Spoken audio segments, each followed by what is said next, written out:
ल आज हामी सुपर कन्डक्टरको बारेमा पढ्दैछौँ र योभन्दा पहिलाको भिडियोमा डाई प्यारा फेरो र तिनटैको म्याग्नेटिक यो प्रोपर्टिज हुन्छ हामीले एउटा चार्टको फर्ममा कम्पेयर गरेका थियौँ र यो सुपर कन्डक्टरको प्रोपर्टी बुझ्नको लागि योभन्दा पहिला जुन डाई प्यारा फेरोको कम्पेरिटिभ स्टडी हामी गरेका थियौँ त्यसको बारेमा आफूलाई क्लियर कट आइडिया हुनुपर्छ अनि बल्ल यो हेल्पफुल हुन्छ।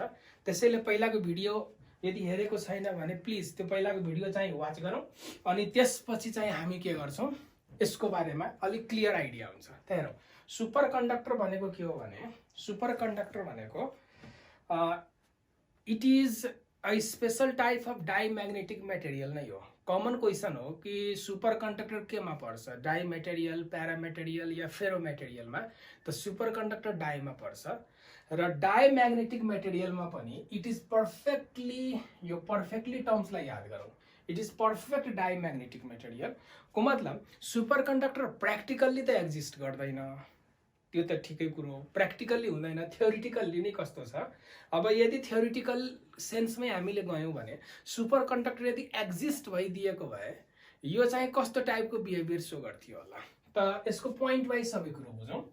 इट इज पर्फेक्टली डाइम्याग्नेटिक मेटेरियल र यो एउटा डाइम्याग्नेटिक मेटेरियल हो, यसलाई हामीले म्याग्नेटिक फिल्डमा राख्यौँ र डाइम्याग्नेटिक मेटेरियललाई म्याग्नेटिक फिल्डमा राख्यो भने यसले जुन प्रड्युस गरेको म्याग्नेटिक फिल्ड हुन्छ त्यो एक्सटर्नल म्याग्नेटिक फिल्डलाई अपोज गर्ने अर्डरको बनेको हुन्छ, जसको कारणले एक्सटर्नल फिल्डको केही लाइन्सहरू स्क्याटर्ड भइदिन्छ र केही लाइन्स अफ फोर्स मात्र यो भित्रबाट पेनेट्रेट गर्न सक्छ।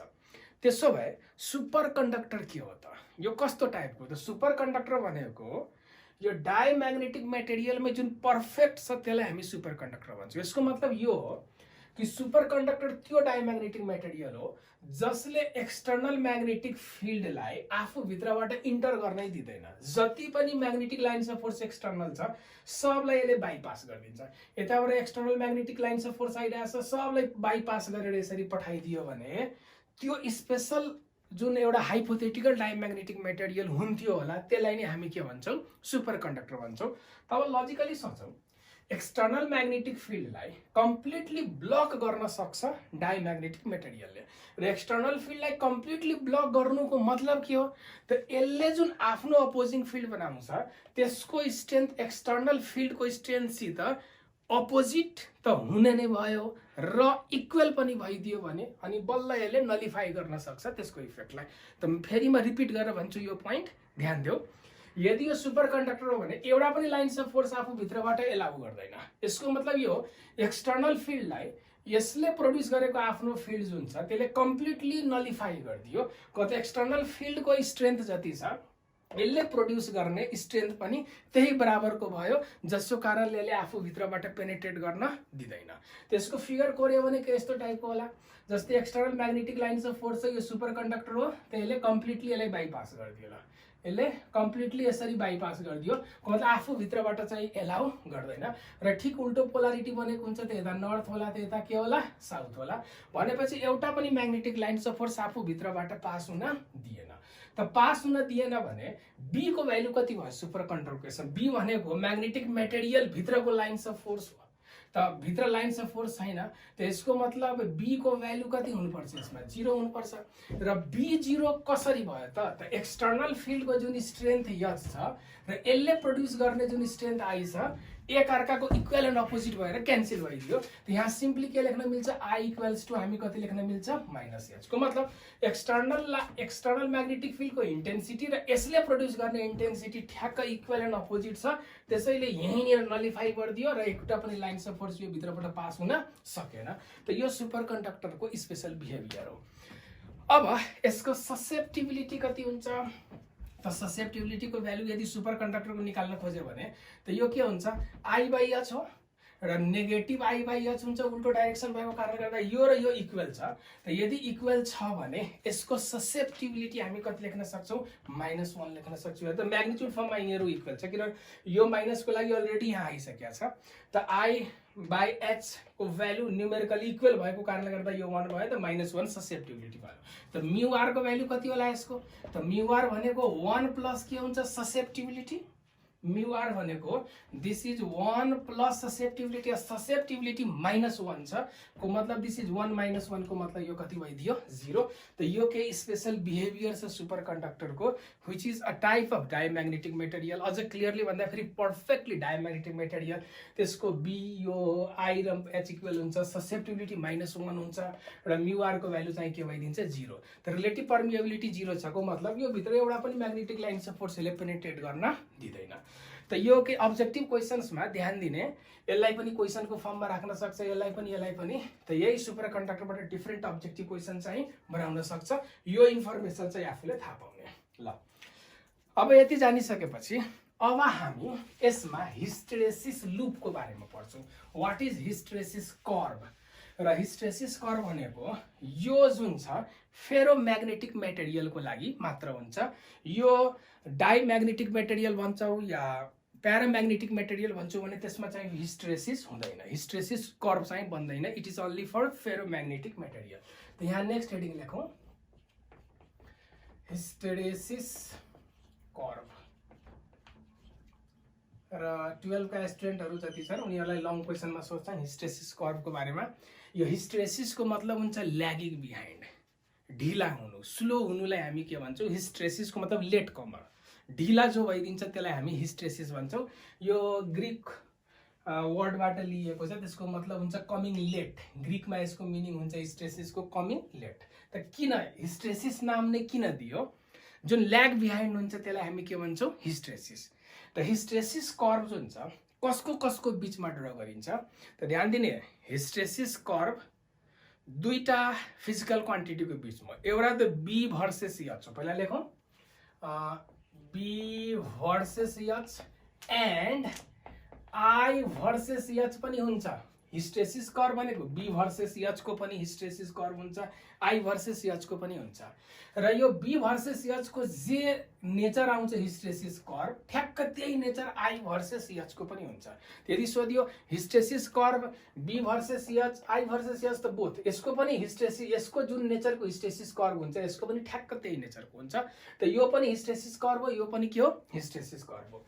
र यो कर्व हामीले ड्र गर्दाखेरि यो बी र आई जुन छ एच को कम्पेरिजनमा ल्याग बिहाइन्ड भइदिन्छ, therefore it is called hysteresis curve. यहाँ लेखौँ B and I lag behind H, so it is called hysteresis. So it is called hysteresis. यो ध्यान दिने, बी र आई जुन छ यो बी र आई ल्याग बिहाइन्ड हुन्छ। कसको कम्पेरिजनमा? एच को कम्पेरिजनमा यो स्लो भइदिन्छ, अलि ल्यागिङ बिहाइन्ड छ, ढिला भइरहेछ, त्यसैले हामी के भन्छौँ हिस्टेरेसिस। अब यो जुन हिस्टेरेसिस छ यो कसको प्रोपर्टी हो त? It is property of ferromagnetic material only. It is only for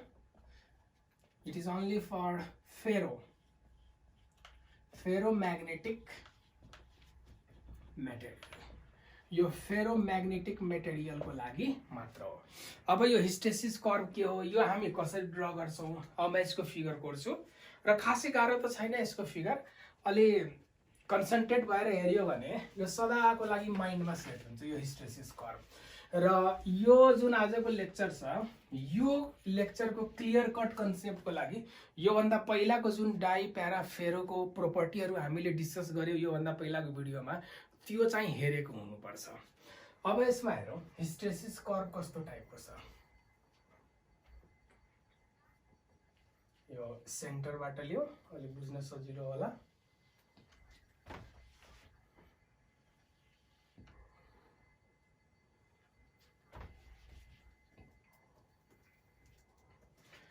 यतापट्टि एक्सटर्नल म्याग्नेटिक फिल्डको इन्टेन्सिटी एच हामी राख्दैछौँ, यतातिर एक्सटर्नल। अब एच कसरी आउँछ के आउँछ त्यो पहिला क्लासमा भइसकेको छ। यता एक्सटर्नल म्याग्नेटिक फिल्डको इन्टेन्सिटी एचलाई राख्दैछौँ र जुन म्याग्नेटिक मेटेरियल छ त्यो भित्र बनेको फिल्ड के हुन्छ बी, र त्यो भित्र बनेको फिल्ड बीलाई चाहिँ हामी के गर्दैछौँ वाइ एक्सिसमा राख्दैछौँ। त भनेपछि केही रफली फिगर पनि हेर्न सकिन्छ। जस्तै यो कुनै फेरोम्याग्नेटिक मेटेरियल हो, यसलाई म्याग्नेटाइज गर्नु छ भने हामीले एक्सटर्नल म्याग्नेटिक फिल्डमा राख्यौं र जुन external magnetic field B naught छ त्यसको स्ट्रेन्थ भनेको के हुन्छ, यो एच हुन्छ। अब यदि यो एच विक छ भने यो भित्र भनेको म्याग्नेटिक फ्लक्स डेन्सिटी पनि विक हुन्छ। यो भित्रको म्याग्नेटिक फ्लक्स डेन्सिटी के हो, बी। बाहिरको फ्लक्स डेन्सिटी बी नट हो, यो भित्र बनेको म्याग्नेटिक फ्लक्स डेन्सिटी के हो, बी। र यदि मैले यो एक्सटर्नल फिल्ड बी नटको स्ट्रेन्थलाई इन्क्रिज गरेँ, बी नटको स्ट्रेन्थलाई मैले इन्क्रिज गरेँ भने त यो भित्र यो झन् धेरै धेरै म्याग्नेटाइज हुँदै जान्छ र यसको डिग्री अफ म्याग्नेटाइजेसन बढ्दै बढ्दै गएपछि यो भित्रको फ्लक्स डेन्सिटी पनि के हुँदै जान्छ, बढ्दै जान्छ। को मतलब यो एच बढ्यो भने बी पनि के हुन्छ, बढ्छ। तर if H increases B also increases, तर लिनियर इन्क्रिमेन्ट छैन, यो कर्भ मा इन्क्रिज छ। त as H increases B also increases र यसको जुन इन्क्रिमेन्ट छ कि यस्तो टाइपको हुन्छ। र एच बढायो भने यो बी को भ्यालु बढ्दै बढ्दै नन लिनियर कर्भ छ यो, यस्तो यस्तो बढ्यो र सर्टेन लिमिटसम्म मात्र बढ्छ। त्योभन्दा माथि गयो भने चाहिँ यो बढ्न सक्दैन।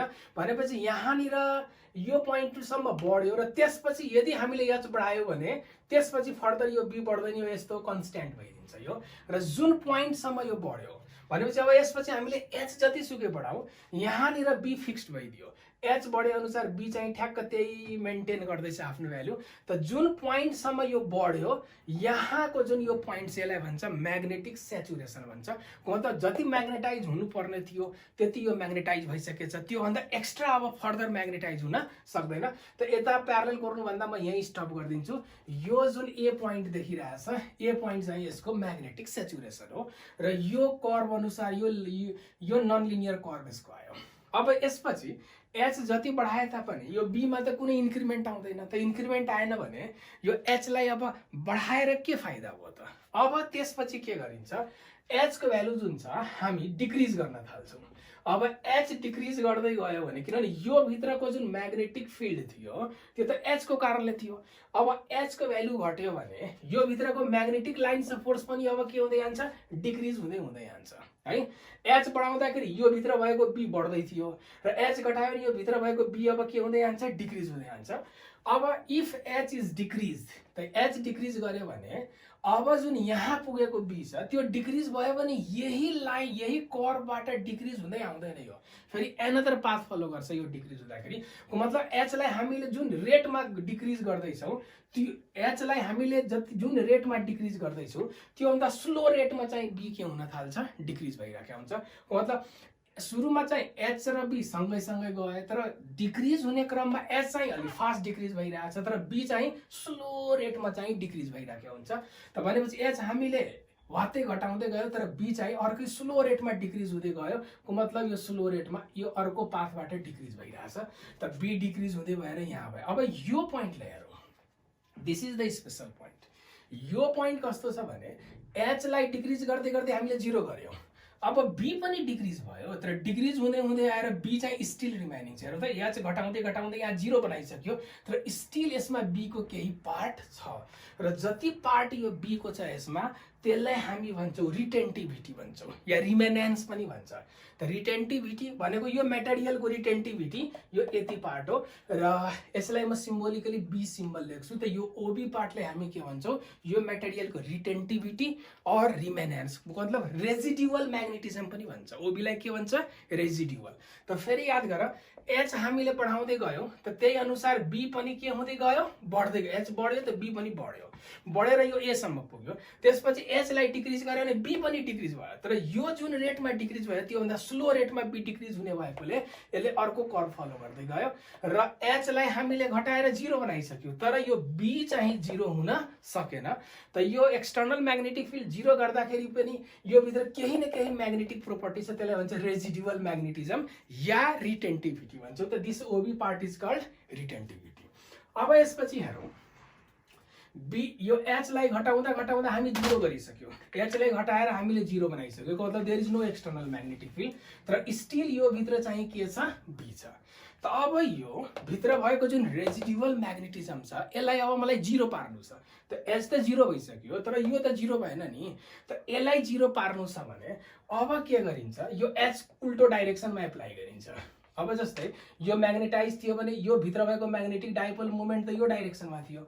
अब यो डाइरेक्सनमा एक्सटर्नल म्याग्नेटिक फिल्ड युज गरिदियो भने अब यसको डाइरेक्सन र भित्रको डाइपोल मोमेन्टको डाइरेक्सन उल्टो भयो भने यहाँ भिड्न थाल्यो। त भिड्न थाल्यो भने अब यसको डाइपोल मोमेन्टको इफेक्टलाई यसले के गर्न थाल्छ, डिक्रिज गर्न थाल्छ र यो स्लोली डिम्याग्नेटाइजतिर गइराखेको छ। को मतलब रिभर्स गर्ने बित्तिकै यो डिम्याग्नेटाइज हुँदैन। अब अपोजिट डाइरेक्सनमा एच लाई युज गरेर एच को भ्यालु इन्क्रिज गर्दै जानुपर्छ र एच को भ्यालु इन्क्रिज गर्दै गयो भने यो बी को भ्यालु डिक्रिज हुँदै हुँदै हुँदै गएर फाइनली के हुन्छ, 0। त यहाँनिर त्यो कर्वमा देखाइएको छ। अब यो रिटेन्टिभिटीलाई 0 पार्नको लागि अब एच जुन छ फरवर्ड डाइरेक्सनमा नयुज गरेर हामीले एच कुन डाइरेक्सनमा युज गर्छौँ, ब्याकवर्ड डाइरेक्सनमा, को मतलब नेगेटिभ एच युज गर्छौँ र अपोजिट डाइरेक्सनमा यो एच को भ्यालु इन्क्रिज गर्दै जानु पर्यो र अपोजिट डाइरेक्सनमा इन्क्रिज गर्दै गयो भने सर्टेन भ्यालुमा पुगेपछि यहाँनिर हेरौँ त अपोजिट डाइरेक्सनमा यो एच कति त यो ओसी, ओसी बराबरको मैले एच युज गरेँ भने बल्ल यो रिटेन्टिभिटी के भइदियो, 0। त यहाँनिर आएर रिटेन्टिभिटी 0 भयो भने त्यो ओसीलाई हामीले के भन्छौँ, कोएर्सिभिटी भन्छौँ। This is called coercivity. Retentivity 0 पार्नको लागि अपोजिट डाइरेक्सनमा कति हामीले रिभर्स एच युज गर्नु पर्यो, यो रिभर्स एचलाई हामी के भन्छौँ, कोएर्सिभिटी। त यो फिगरमा कोएर्सिभिटी भनेको ओ देखि सी सम्मको लेन्थ हो। दिस ओसी पार्ट इज कोएर्सिभिटी। अब यो भित्रको बी त 0 भइसक्यो। त जे होस् यहाँ कन्डिसन यस्तो छ, यो मेटेरियल थियो, अपोजिट डाइरेक्सनमा हामीले एच को भ्यालु सर्टेन लिमिटसम्म बढाइसकेपछि यो भित्रको बी चाहिँ के भइदियो, 0। अब यो ओसी ले बी लाई त 0 बनाइसक्यो, तर यदि मैले रिभर्स डाइरेक्सनको जुन एच छ यसलाई फेरि मैले बढाउँदै गयो भने अब के गर्छ, अपोजिट डाइरेक्सनमा, पहिलाको कम्पेरिजनमा त अपोजिट हो, त यो उल्टो डाइरेक्सनमा अब यो फेरि के हुन थाल्छ, म्याग्नेटाइज हुन थाल्छ। को मतलब अब बी को भ्यालु फेरि के हुन्छ, अपोजिट डाइरेक्सनमा यो बी को भ्यालु के हुन थाल्छ, अब इन्क्रिज हुँदै जान्छ एज एच। भनेपछि यताकै प्रोसेस यता रिपिट भइरहेछ तर यो डाइरेक्सनमा, र अब यो इन्क्रिज हुँदै गएर कतिसम्म जाला त यो एकछिनको लागि म यो मेजरमेन्टमा अलि हिसाब गर्छु, भने अब स्केल त छैन त्यसैले अब जोगाड टेक्नोलोजीले नै यसलाई नाप्नु पर्यो। अपोजिट डाइरेक्सनमा यसलाई रिभर्स गर्ने भनेको यहाँसम्मकै हुनुपर्छ। जे होस् अब यो पार्टको लेन्थ यति जति छ, ल यहाँ जति, ओके। ल त अपोजिट डाइरेक्सनमा यो म्याग्नेटाइज हुँदै गयो र यहाँसम्म यो म्याग्नेटाइज भएर आयो, ठिक। त यो हाइट जति छ यो हाइट पनि त्यतिकै हुनुपर्ने छ, त्यसको लागि मैले अलि मेजरमेन्ट गरेको थिएँ र यो हाइट जति छ यहाँनिर पनि त्यही हाइट छ। जे होस् त अपोजिट डाइरेक्सनमा यहाँ आयो, त कहाँ आयो, डी पोइन्टमा। त अपोजिट डाइरेक्सनमा यहाँ म्याग्नेटिक सेचुरेसन देखियो। कुन पोइन्टमा देखियो म्याग्नेटिक सेचुरेसन, डी पोइन्टमा। अब त फेरि अपोजिट डाइरेक्सनमा एउटा लिमिटसम्म म्याग्नेटाइज भयो र त्योभन्दा माथि यो म्याग्नेटाइज हुन सकेन। त this is magnetic saturation in opposite direction. अब त्यसपछि एच जति बढाऊ, बी त अब इन्क्रिज हुनेवाला छैन यो भित्रको, त फेरि मैले यसलाई डिम्याग्नेटाइज गर्नु छ। त डिम्याग्नेटाइज गर्नु छ भने यो डाइरेक्सनको जुन एच छ यसलाई फेरि म डिक्रिज गर्छु। त डिक्रिज गर्यो भने फेरि त्यो भित्रको फ्लक्स डेन्सिटी, यो एच डिक्रिज गर्यो भने यो भित्रको जुन फ्लक्स डेन्सिटी बी छ त्यो पनि एच अनुसार यो डिक्रिज हुँदै हुँदै जान्छ।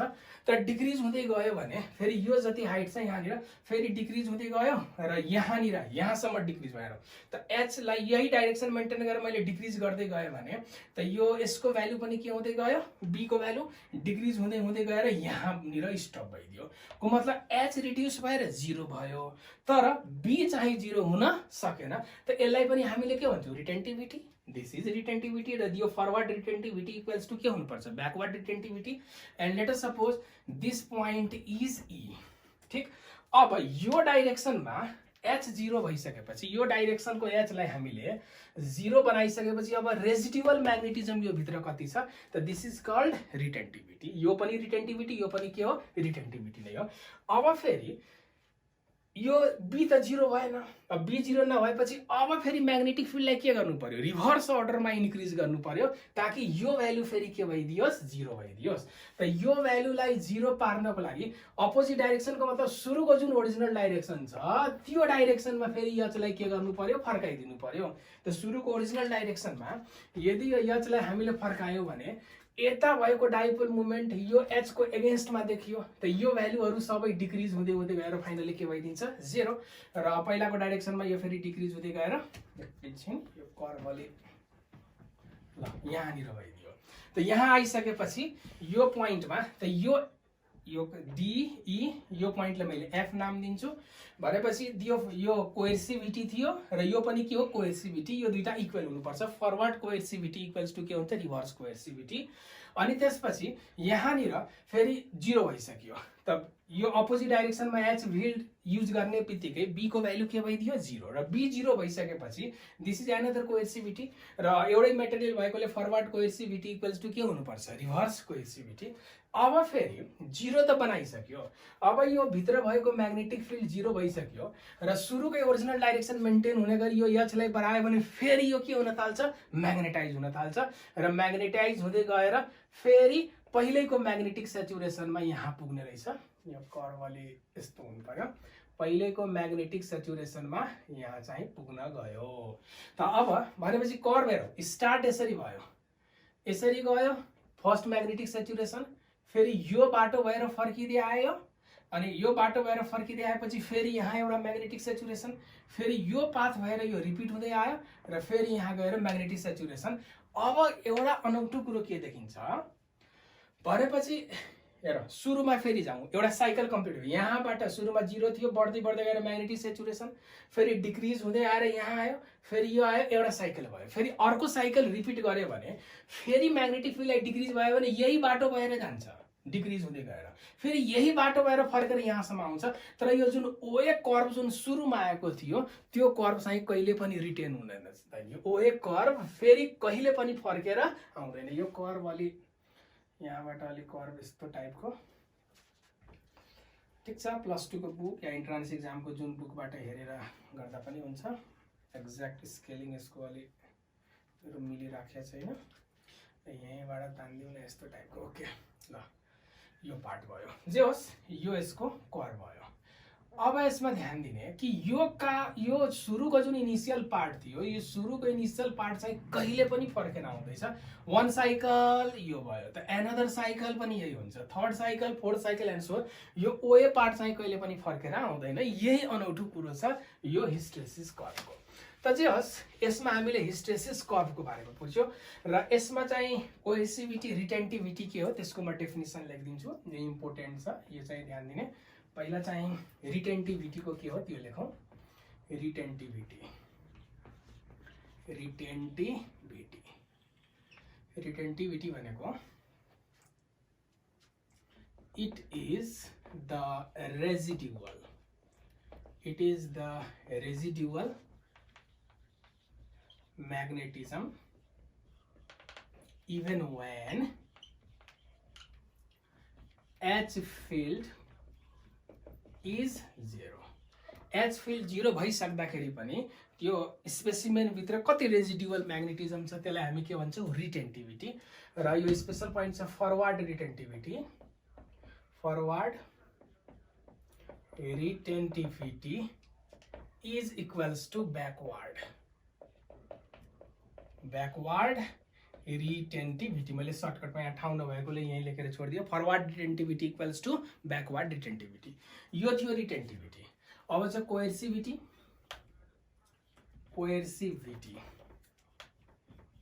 अब कोएर्सिभिटी के हो त residual magnetism it is residual म्याग्नेटिजमलाई 0 पार्नको लागि रिभर्स अर्डरमा जुन युज गरेको यच हो त्यसलाई नै हामी के भन्छौं कोएर्सिभिटी त simply it is reverse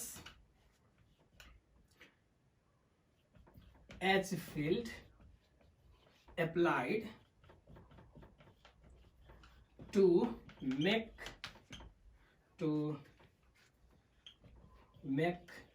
the retentivity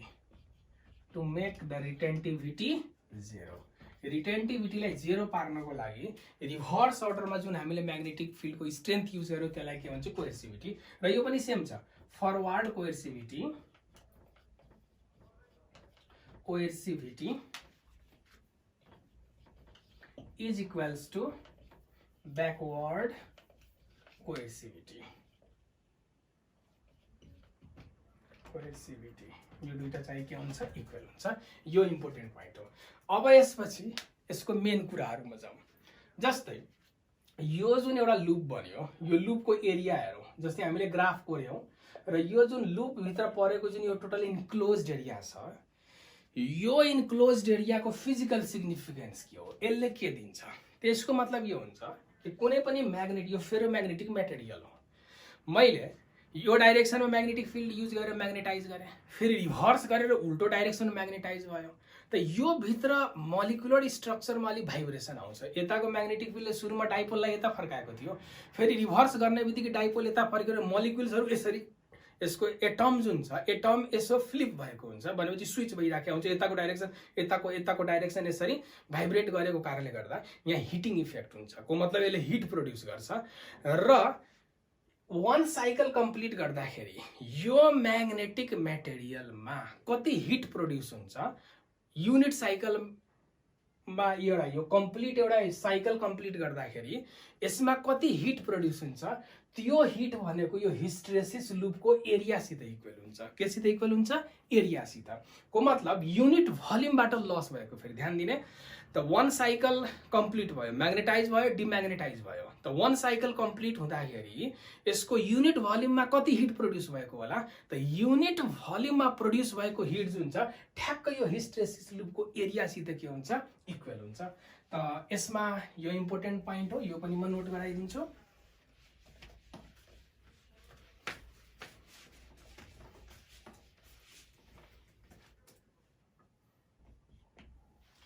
यसमा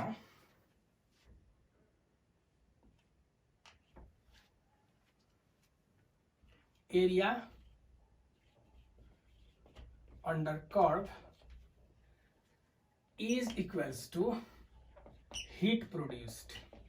Area under curve is equals to heat produced by unit volume.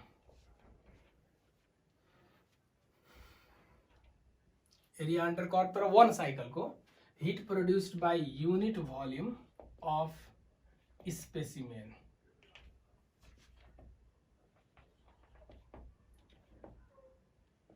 Per cycle. मतलब area under curve is equals to heat produced by unit volume of specimen per cycle को मतलब पर साइकलमा यसले produce गरेको hit indicate गर्छ। तर एउटा कुरो यहाँ अलि कन्फ्युज बनाउन सक्छ। यसको एरिया निकाल्दाखेरि यो त जसमा इन्टिग्रेसनको पार्ट हो, यो एरिया हो, तर ध्यान दिने हिट त प्रोड्युस गर्छ तर कसको एरियाले दिन्छ? BH curve. यतातिर त हामीले एच राखेका थियौं, त बी भर्सेस एच को जुन कर्व छ यता बी राख्यो यता एच राख्यो, त बीएच कर्व को एरियाले हिट प्रोड्युस्ड दिन्छ कि आईएच कर्व को? मैले अघि भनेको थिएँ बीएच कर्व को जे हुन्छ ग्राफ, यतातिर यदि हामीले आई राखेको भए र एच राखेको भए पनि यसको पनि एक्ज्याक्टली सेम ग्राफ नै हुन्छ। यस्तै ग्राफ अर्कोको पनि आई र एच राख्दाखेरि यता आई राखिदियो यता एच राखिदियो भने बीएच को जे कर्व हुन्छ आई भर्सेस एच को पनि एक्ज्याक्टली सेम कर्व हुन्छ। तर हिट प्रोड्युस हुन्छ यो बीएच कर्व को इन्क्लोज्ड एरियाले दिन्छ कि आईएच कर्व को इन्क्लोज्ड एरियाले दिन्छ? यो एउटा अर्को इम्पोर्टेन्ट क्वेसन बनाइदिन सक्छ। त यसमा बीएच कर्व को जुन एरिया हुन्छ, बीएच कर्व को जुन एरिया छ त्यो एरियाले हिट प्रोड्युस दिन्छ, आईएच कर्व को एरियाले चाहिँ हिट प्रोड्युस्ड दिन्छ भन्न मिल्दैन। किन? त यदि एरिया निकाल्नु छ भने एरिया भनेको सिम्पली एउटा सानो रेक्टेंगलै मैले यहाँ मानिदिए ल, एउटा सानो रेक्टेंगलै मानिदियो भने यो एरिया ए भनेको त लेन्थ इन्टु ब्रेथ को मतलब आई इन्टु एच गर्नु पर्यो र आई को डाइमेन्सन लेखौं र एच को डाइमेन्सन लेखौं। यो दुटाको डाइमेन्सनलाई मल्टिप्लाई गरिदियो भने hit produced per unit volume को मतलब एनर्जी डिवाइडेड बाइ भोल्युम को डाइमेन्सन सित यो म्याच खादैन। तर बीएच कर्व को जुन एरिया छ, बीएच कर्व को जुन एरिया छ त यो भनेको बी इन्टु एच हो, अनि यसको डाइमेन्सनलाई यसको डाइमेन्सनले मल्टिप्लाई गरिदियो भने ठ्याक्क एनर्जी पर युनिट भोल्युम को डाइमेन्सन सित मिल्न जान्छ। त energy hit produced per unit volume त यो एरियाले दिन्छ, heat produced per unit volume जुन छ यो एरियाले दिन्छ। त भनेपछि बीएच कर्व को जुन एरिया छ त्यो एरिया को डाइमेन्सन निकाल्यो भने एनर्जी पर युनिट भोल्युम को डाइमेन्सन सित मिल्छ। तर आईएच कर्व को जुन एरिया छ यसको डाइमेन्सन जुन छ, आईएच कर्व को जुन एरिया छ यसको डाइमेन्सन हामीले एनर्जी पर युनिट भोल्युम सित मिलाउन खोज्यो भने यो मिल्दैन, डाइमेन्सनली इनकरेक्ट भइदिन्छ, डाइमेन्सनली इक्वल हुँदैन। त्यसैले यदि हामीलाई हिट प्रोड्युस्ड कुन कर्वले गर्छ, बीएच कर्वले कि आईएच कर्वले दिन्छ, त हामी डाइमेन्सनको हिसाबले पनि धेरै कुरोहरू विचार गर्नुपर्छ। त्यसमा करेक्ट एन्सर चाहिँ के हुन्छ? बीएच कर्वले के दिन्छ? Heat produced per unit volume per cycle. त यो एउटा इम्पोर्टेन्ट पोइन्ट छ। B versus H curve gives an heat energy produced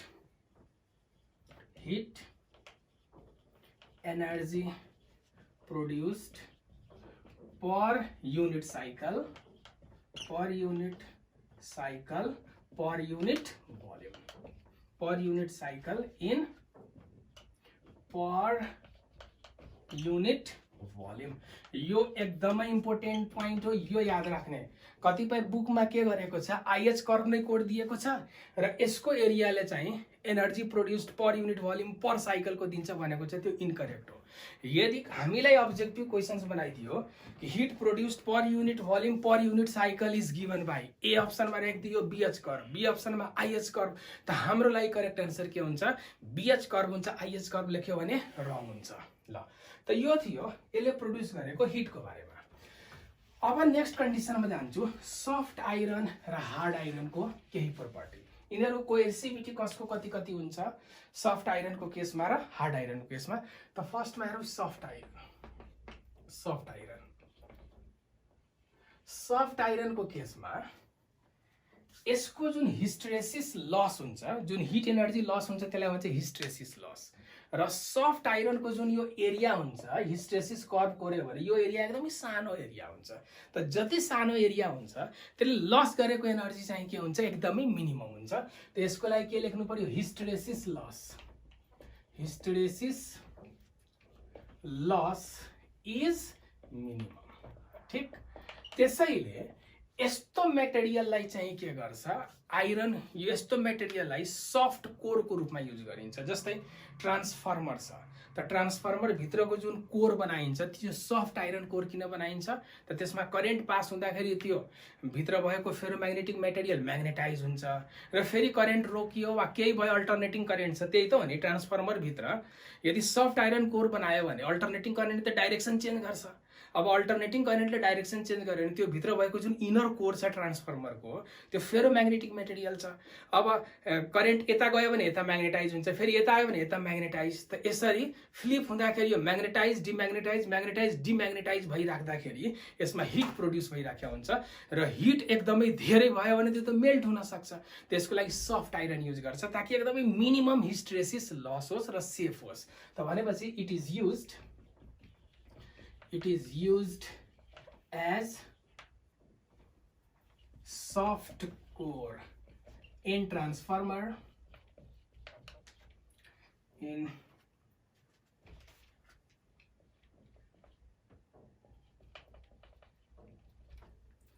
or galvanometer। अरू पनि डिभाइसेसहरू छ जहाँ कोर ग्याल्भेनोमिटर, यो के भन्छ ट्रान्सफर्मर मात्र होइन, ग्याल्भेनोमिटर पनि इनर कोर सफ्ट आइरनको युज गरिन्छ हिस्टेरेसिस लस मिनिमम भएको कारणले।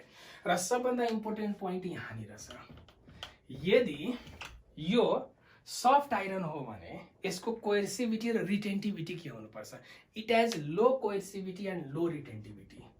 It has low कोएर्सिभिटी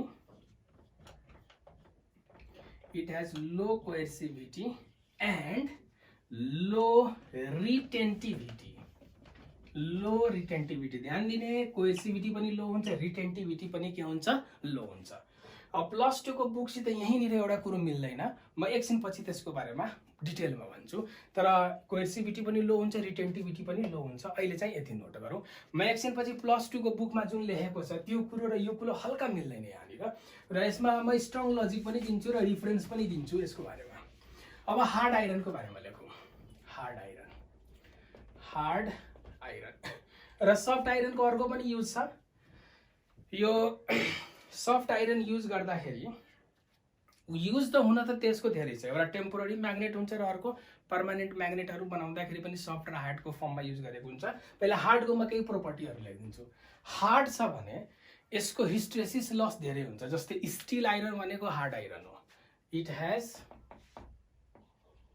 more hysteresis loss. यसको हिस्टेरेसिस लस चाहिँ एकदमै धेरै हुन्छ। र एकदमै धेरै स्ट्रेसिस लसको मतलब कोएर्सिभिटी, एरिया त एकदमै ठुलो एरिया हुनु पर्यो। ठुलो एरिया हुनु पर्यो भने कोएर्सिभिटी एकदमै हाई हुनु पर्यो र रिटेन्टिभिटी पनि के हुन्छ, high. It has high कोएर्सिभिटी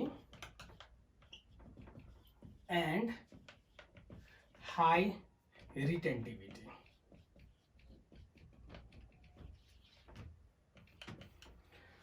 high coercivity and high retentivity. अब म एक्सप्लेनेसन दिन्छु। प्लस 2 को बुक र यहाँको क्यालकुलेसनमा अलिक फरक के भयो। प्लस 2 को बुकमा यसको ग्राफ हेऱ्यो भने के यस्तो टाइपको छ, सफ्ट र हार्ड आइरनको। जस्तै म रफली यो स्केच गर्दैछु।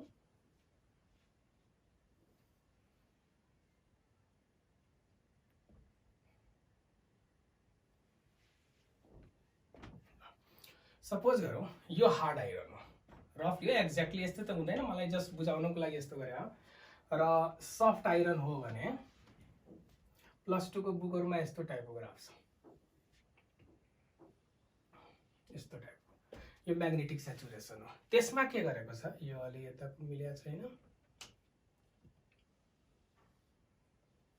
प्लस 2 को यो सफ्ट आइरन हो र यिनीहरुमा के फरक देखाइएको छ, यदि सफ्ट आइरन छ भने सफ्ट आइरनको जुन यो रिटेन्टिभिटी छ यो हाई देखाइदिएको छ र हार्ड आइरनको चाहिँ रिटेन्टिभिटी जुन छ यो चाहिँ लो देखाएको छ, यो चाहिँ हाई छ। त प्लस 2 को बुकमा यसरी लेखिएको छ कि सफ्ट आइरनको लागि हाई रिटेन्टिभिटी र लो कोएर्सिभिटी हुन्छ र हार्ड आइरनको लागि लो रिटेन्टिभिटी र हाई कोएर्सिभिटी हुन्छ। ठिक छ त, कोएर्सिभिटीमा त कुनै विवाद छैन, तर रिटेन्टिभिटीमा विवाद देखियो। रिटेन्टिभिटी यसको हाई छ तर हार्डको यसमा लो भनेको छ र यसमा कति टिचरहरू मेरो कुरोसित सहमत होला नहोला आफ्नो ठाउँमा छ, तर मैले यसमा चाहिँ दुईटै लो लेखाएको छु। यो रिटेन्टिभिटी पनि लो, कोएर्सिभिटी पनि लो र यसमा रिटेन्टिभिटी पनि हाई र कोएर्सिभिटी पनि मैले हाई नै लेखाएको छु। यसमा कति टिचरहरू मेरो कुरासँग सहमत हुनुहुन्छ हुनुहुन्न होला आफ्नो ठाउँमा छ, तर म यसको सोर्स म भनिदिन्छु र लजिक पनि दिन्छु किन मैले यस्तो प्रिफर गर्दैछु। र म सोर्सको लागि म रिफरेन्स दिन्छु concept of physics SC Varma र अर्को रिफरेन्स म दिन्छु जीसी अग्रवालको फिजिक्स।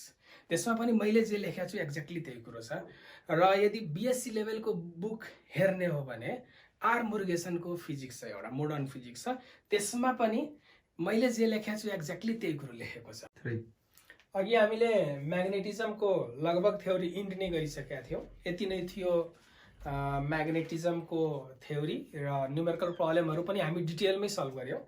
अझै होस् डाई प्यारा फेरो र हिस्टेरेसिस लुप जानिसकेपछि अब म्याग्नेटिजममा मैले जाने अनुसार इन्ट्रान्स प्रिपरेसन गर्दाखेरि या जुन 12 क्लास मैले पढिराखेका स्टुडेन्टहरू छन् उनीहरूलाई खासै प्रब्लम पर्दैन होला।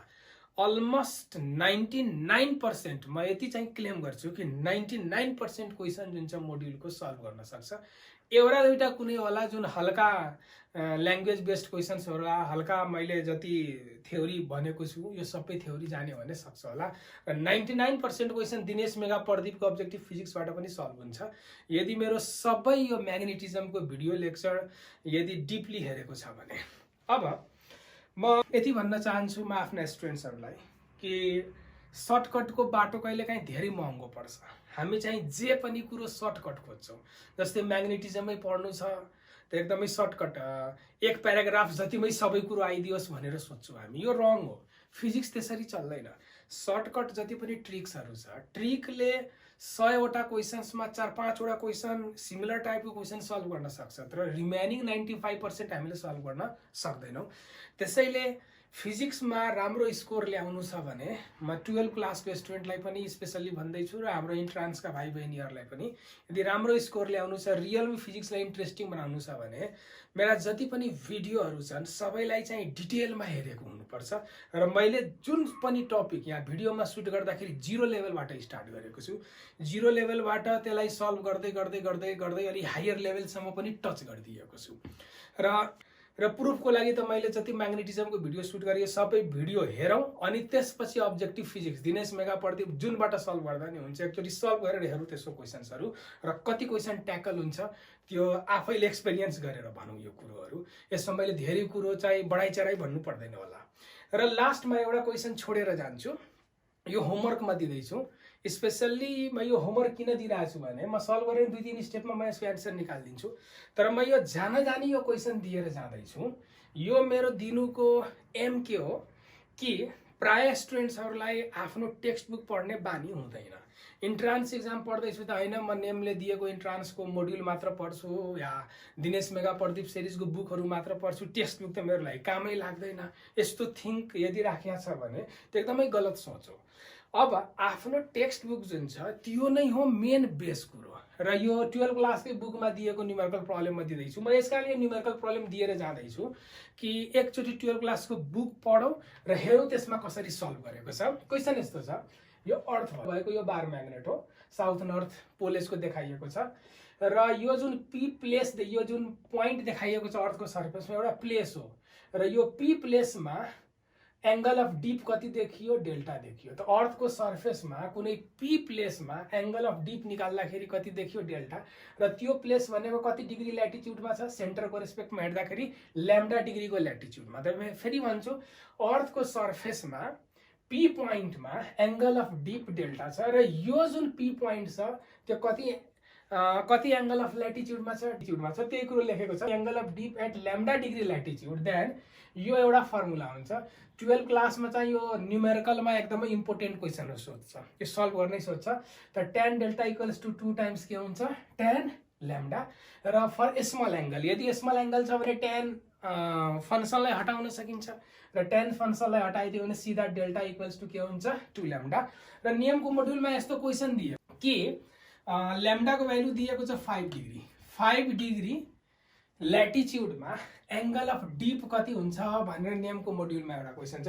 ल्याटिट्युड कति छ, 5 डिग्री ल्याटिट्युडमा भनेपछि अर्थको सर्फेसमा कुनै एउटा प्लेस छ जुन 5 डिग्री ल्याटिट्युडमा पर्छ र 5 डिग्री ल्याटिट्युडमा एंगल अफ डीप कति होला र टाइप अफ डीपको केही भनेको छैन भने अन्डरस्टुड हुन्छ, यो ट्रु डीप नै हो। त डेल्टा कति, त 5 डिग्री भनेको स्मल एंगल हैन, त स्मल एंगल हो भने डेल्टा इक्वल्स टु डाइरेक्ट कति लेख्न मिल्छ, 2 लैम्डा। त 2 टाइम्स लैम्डा भनेको 5 डिग्रीको मतलब एन्सर कति हुने भयो, 10 डिग्री भयो। यति थियो हाम्रो म्याग्नेटिजमको बेसिक कन्सेप्ट्सहरू जुन हामीले प्योर म्याग्नेटिजम पढ्यौँ, जसलाई हामी क्लासिकल म्याग्नेट पनि भन्छौँ। र फिजिक्सको प्रिपरेसन गर्दाखेरि रट्नुभन्दा पनि यसलाई माइन्डमा राख्ने कोसिस गरौँ। माइन्डमा राख्नको लागि सर्टकटको बाटो नअपनाऊ, यसमा चाहिँ टाइम दिएर, धेरै टाइम दिएर आफ्नो टेक्स्ट बुक पढौँ या हाम्रो भिडियो हेरौँ, तर टाइम चाहिँ दिनुपर्छ। जे पढौँ बुझेर पढौँ, बुझेर पढ्यो भने त्यो सधैँको लागि आफ्नो हुन्छ। र नेक्स्टमा अब फेरि म अर्को युनिटको भिडियो सुट गर्छु, त्यो चाहिँ म्याग्नेटिक इफेक्ट अफ करेन्ट, त्यसपछि इलेक्ट्रोम्याग्नेटिक इन्डक्सन इएमआई र अल्टरनेटिङ करेन्ट एसी। यो 3टा टपिकको एउटा युनिट हुन्छ हाम्रो। र नेक्स्टबाट हाम्रो आउने भिडियो भनेको म्याग्नेटिक इफेक्ट अफ करेन्टको हुन्छ। र यदि हाम्रो भिडियो फाइदाजनक छ, राम्रो लागिरहेछ भने यसलाई लाइक गरौँ, सब्सक्राइब गरौँ र यसलाई सेयर पनि गरौँ। आजले चाहिँ यति।